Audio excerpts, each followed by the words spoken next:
Alright, 2012 Jeep Laredo Grand Cherokee 3.6.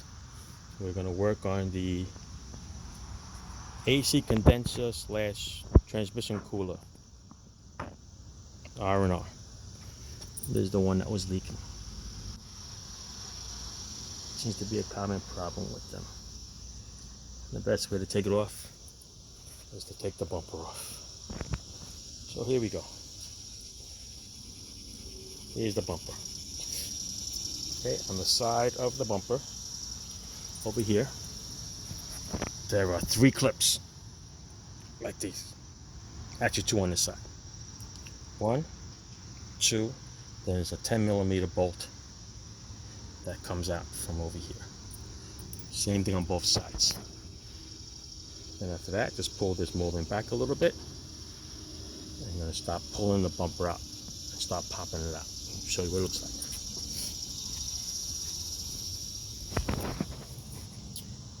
Alright, I'm going to start pulling it out, start popping it out.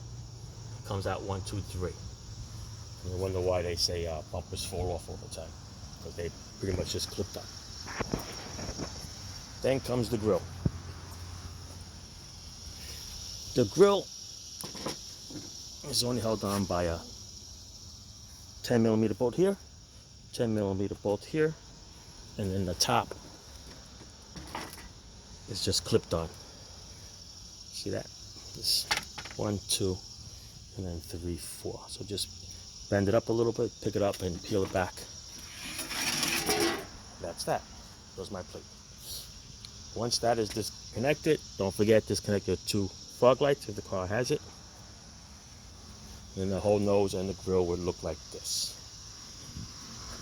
Now, up on the top over here, your 10mm bolts for your horns, 1 on each side. Then your 8mm for your safety latch, which is over here. Mark it, put a little scribe on it like I did. That way the nuts will go back exactly where it is. You won't lose your alignment.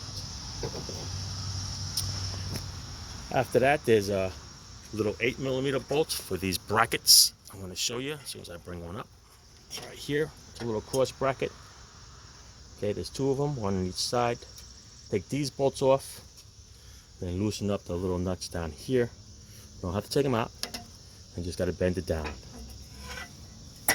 Out of the way, see? Then your transmission cooler. Your power steering cooler. But there's this one here that lays across the radiator. Those are pretty simple. Here's a little squeeze here and a squeeze on the bottom. Okay, so squeeze them together and the thing comes right out. Okay, it doesn't come out from here. You gotta actually squeeze this and the bracket comes out. Okay, because the cooler is actually attached to a bracket. Okay, so you're taking the bracket off, you're not snapping it off of here. Once that comes off, you got your 2 transmission lines over there with the little C-clips. Got to use a tool, knock it out to get it out. Or if you want, you can get a little screwdriver and then just peel the rings off, because a new condenser comes with new rings, so you're not worried about the old one. Don't forget to take the Freon out. Alright. Then there's a 13mm bolt here, and this piece comes out. Don't forget to change these gaskets. Okay, there's 2 gaskets in there. This is like, I lost count. This is $15 and this is $10. They're very expensive. You want to reuse them? I wouldn't recommend it, because you don't want to do this job again. Okay, then after everything is free, this looks free. Oh, don't forget there's a couple of covers over here that cover this. Which is this. Just a bunch of little plastic covers. They just come right out. Alright, one is wrapped around the harness and covers all this stuff, so looks nice and pretty. Alright, on this side of the condenser, there's a little squeeze tab over here. Squeeze it together, that comes out. On this one, you just gotta lift this little sucker up, and this comes out. There it is. Alright, you gotta lift it up. Put everything back in reverse. Mark everything, and don't forget where everything goes. Alright, then you got to just top off a little bit with your transmission fluid, depending on how much leaks. and put the Freon back in your AC compartment. Okay? Ciao.